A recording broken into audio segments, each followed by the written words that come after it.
A 2.3 magnitude earthquake struck near Lincoln County, Oklahoma, United States today on March 17, 2026 at 13:14 local time, or on March 17, 2026 at 18:12 Coordinated Universal Time. As reported by the EMSC on its website, the earthquake was located at a very shallow depth of 4.0 kilometers below the surface, at coordinates latitude 35.552 and longitude -96.745. The exact magnitude, epicenter and depth of the quake might be revised within the next few hours or minutes as seismologists review data and refine their calculations, or as other agencies issue their report.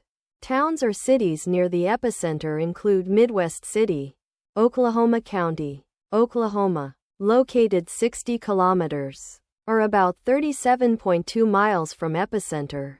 Oklahoma City, Oklahoma County, Oklahoma, located 71 kilometers, or about 44.1 miles away. Norman, Cleveland County, Oklahoma, located 73 kilometers, or about 45.3 miles away. The recommended course of action is to be vigilant for possible aftershocks that may occur. The weather forecast for the area near epicenter today is expected to be partly cloudy throughout the day. Let us pray that this earthquake will not have a major impact on our brothers and sisters there, and that there will be no more earthquakes. Amen.